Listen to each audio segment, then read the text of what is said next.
প্রিয় ভিউয়ার্স, আসসালামু আলাইকুম। হাবিব কনস্ট্রাকশন ইউটিউব চ্যানেলের পক্ষ থেকে আপনাদেরকে জানাই অভিনন্দন এবং শুভেচ্ছা। আশা করি সকলে ভালো আছেন। আলহামদুলিল্লাহ, আমিও ভালো আছি। দেশ ও প্রবাস থেকে যে সকল ভাইরা আমার ভিডিওগুলো নিয়মিত দেখেন, আপনাদেরকে অসংখ্য ধন্যবাদ।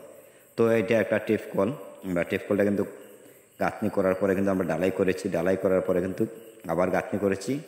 2 রোদে গাঁথনি করার পরে কিন্তু আমরা আস্তর করে নেট ফিনিশিং করে দিয়েছি। তো বর্তমান সময়ে এই ধরনের একটি টিপ কল করতে আপনাদের কত টাকা খরচা হতে পারে, আপনারা ধৈর্য সহকারে ভিডিওটা দেখলে আসলে অনেক কিছুই বুঝতে পারবেন। তো দেখেন আমরা কীভাবে কাজটা করে নিয়েছি। আমরা মাটি নিচে কিন্তু একটা রোদা গাঁথনি করেছি। করার পরে কিন্তু আমরা কাঠ ফিটিং করে 3 ইঞ্চি পরিমাণে ডালাই করেছি, নিচটা ডালাই করেছি। এরপরে কিন্তু আমরা এখানে আরও 2 চিরোদ্দা করে গাঁথনি চতুর্থিতে কিন্তু আবার গাঁথনি করেছি, যে আপনারা দেখতেই পাচ্ছেন। এবং প্লাস্টার করার পরে কিন্তু লাল রং দিয়ে আমরা নেট ফিনিশিং করে দিয়েছি। তো বর্তমান সময়ে এই জন্য একটি টিপকল, আপনার টিপকল গাঁথা সহ কত টাকা লাগতে পারে, আপনার ধৈর্য সহকারে ভিডিওটা দেখে যাবেন, দেখলে আসলে অনেক কিছুই বুঝতে পারবেন।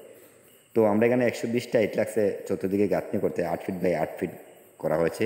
এবং 80টা ইট লাগছে আপনার কংক্রিট করতে, এবং 14 ফিট বালু লাগছে, এবং 3 বস্তা সিমেন্ট লাগছে। তো সব কিছু মিলিয়ে আপনাদের এইরকম একটি টিপ কল করতে আপনাদের কত টাকা লাগতে পারে আমি আপনাদেরকে বলে দিচ্ছি। তো সব কিছু মিলিয়ে আপনাদের এরকম একটি টেবিল করতে 14 থেকে 15,000 টাকা লাগবে।